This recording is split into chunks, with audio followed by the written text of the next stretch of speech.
Hello students, हमारे channel में आप सभी का स्वागत है। दोस्तों, जैसा कि आपको मल्टीप्लिकेशन तो आता ही होगा, बट मल्टीप्लिकेशन में आपको मैं ऐसा कुछ ट्रिक बताने वाला हूं जो आपको कैलकुलेशन को थोड़ा फास्ट कर सकते हैं। जैसे मैंने यहाँ पे लिख रखा है किसी संख्या में 5 से गुणा।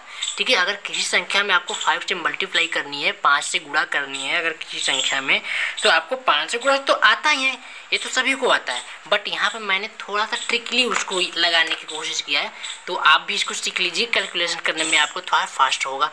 ठीक है, जैसे मान लीजिए अगर किसी संख्या में 5 से गुणा करने, मैं ऊपर लिख रखा हूँ किसी संख्या में 5 से गुणा करने के लिए उस संख्या का आधा करके अंत में 0 लगा देते हैं। बहुत अच्छा ट्रिक है।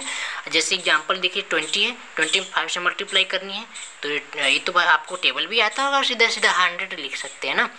नहीं तो करना क्या है, ये 20 है ना, 20 में तो 5 से मल्टीप्लाई करनी है, तो 20 का आधा 10 होगा, और 10 में चूंकि हमारा ट्रिक कह रहा है 5 से गुणा करना है तो लास्ट में 0 लगा देना है। ठीक है, 20 का आधा 10 और लास्ट में 0 बढ़ा दिए, इसका सोल्यूशन हो गया। अब यहाँ पे देखिए जो हमारा यहाँ पे 24, 56, 8 है ना, इसमें 5 से अगर आपको मल्टीप्लाई करनी है, थोड़ा बड़ी संख्या इससे भी अगर हो सकती है तो भी वैसे ही आप लगाएंगे। मान लीजिए सपोज इसमें लगानी है तो क्या करनी है, आप मल्टीप्लाई करेंगे तो पहले 8 में करेंगे, फिर 6 में, 5 में, 4 में, 2 में से 5 का मल्टीप्लाई करेंगे, कैरी ऐड करेंगे तो ना होगा। बट यहाँ पे देखिए क्या करना है आपको, आप इसका जस्ट तुरंत आधा करिए ना। 24 का आधा जितना कि 56 का 28 और 8 का यहाँ पे 4 कर दिए। अब चूंकि 5 से मल्टीप्लाई करनी है तो लास्ट में 0 लगा दीजिए, आपको तुरंत आंसर आ जाएगा। जैसे मान लीजिए एक और ले लीजिए, आपको गुणा मल्टीप्लाई करनी है किसका, 50। चलो भाई हम ले लेते हैं आप 52 में आपको 5 से मल्टीप्लाई करनी है, तो पहले ऐसे देख लीजिए जो आपको आता है। 5 2 10, कैरी विल बी 1, 5 5 25 है 26, ये आपका आंसर हो जाएगा। यानी कि 52 में 5 से मल्टीप्लाई करेंगे तो आंसर इतना आएगा। लेकिन मैं क्या कर रहा हूँ, 52 लिखिए, आपको 5 से ही तो मल्टीप्लाई करनी है, 52 का आधा कर दो, 52 का आप आधा करेंगे 26 आएगा, बिल्कुल 26 आएगा, लास्ट में 0 लगा दीजिए। आप बहुत बड़ी संख्या का भी एकदम ऐसे ही कर सकते हैं। अगर किसी संख्या में 5 से मल्टीप्लाई करनी है तो उस संख्या के आधा करो, बस पीछे से 0 बढ़ा दो, आपका आंसर आपके सामने। अब नेक्स्ट हमारा अगला ट्रिक है जो क्रमागत संख्याओं का गुणा ट्रिक से करना ना। जब दो संख्याएं क्रमागत हो यानी कि लगातार हो ना, तो संख्याओं को गुणा करना है तो छोटी संख्या का वर्ग करके उसे ही जोड़ देते हैं। सीधी क्या मतलब, जैसे आपको जैसे क्रमागत संख्या है ना, एक के बाद एक लगातार आने वाली ना। ठीक है, 22, 23 ये संख्या है, आपको इसका मल्टीप्लाई करनी है ना, तो आपको मल्टीप्लाई करनी है तो आपको करना कुछ नहीं है। आपको वैसे तो मल्टीप्लाई तो आता है, बट ट्रिकली आपको मल्टीप्लाई करनी है। तो इस मेरे ट्रिक से जो मैं यहाँ बता रखा हूँ, तो करना क्या है, छोटी संख्या आप 22, 23, 22, 23 में 22 तो छोटी संख्या है, तो इसका स्क्वायर कर दो। 22 का स्क्वायर आपको डायरेक्टली देखो याद होना चाहिए ना, स्क्वायर याद होना चाहिए, नहीं तो आप स्क्वायर करेंगे फिर मेरा ट्रिक लगाएंगे तो उससे अच्छा तो आप ऐसे ही कर सकते हो ना। बट आपको अगर स्क्वायर पता है तो 22 का स्क्वायर आप लिखोगे जो है कि 484 लिख दीजिए, और फिर इसको इसी में जोड़ दीजिए। ठीक है, इसको जोड़ दीजिए, कितना आएगा आंसर आपको आपके सामने। ठीक है, 6 आएगा, और फिर यहाँ पे 506 आंसर आएगा। मैंने जो यहाँ पे लिख रखा है इसको देखिए, मैंने क्या लिखा है, जब दो लगातार क्रमागत संख्याओं का गुणा करनी है ना, जब दो लगातार क्रमागत संख्या को गुणा करनी है तो छोटी संख्या का वर्ग करके उसे ही जोड़ देते हैं। तो मैंने वही तो किया है, 22 23 का गुणा करना है, 22 का स्क्वायर किया, 22 को जोड़ दीजिए, आंसर आपके सामने।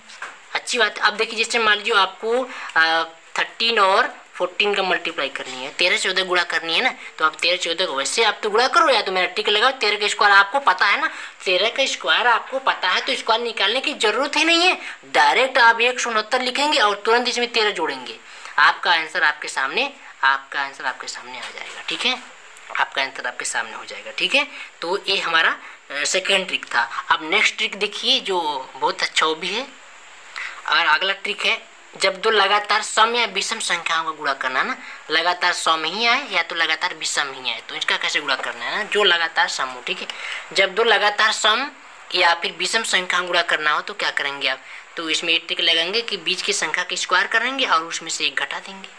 क्या मतलब, एग्जाम्पल में देखिए 22 है और यहाँ पे 24 है। ठीक है, ये दोनों सम है ना, लगातार ही तो सम है।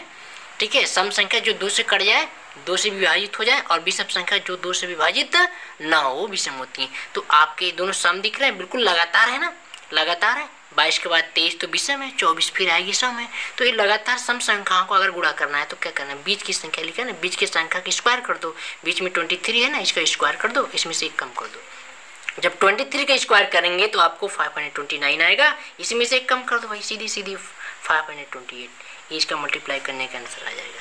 आप 22 का गुणा करो या तो सीधे सीधे ये ट्रिक फॉलो करो, आपका आंसर आपके सामने आ जाएगा। दो लगातार विषम संख्या गुणा करना है। जब दो लगातार छोटी संख्या ले लो, जैसे मान लो 5 है और 7 है, लगातार विषम संख्या है ना, बिल्कुल लगातार विषम संख्याओं का अगर मल्टीप्लाई करना है तो 535 तो आपको पता है, लेकिन अगर मान लो बड़ी संख्या तो अब तो ट्रिक ही लगाओगे ना। तो अब इसमें बीच की संख्या कौन है, 6 है, 6 का स्क्वायर करो, एक कम कर दो, ठीक है। 36 में से एक घटा दो भाई, 35 आ गया ना।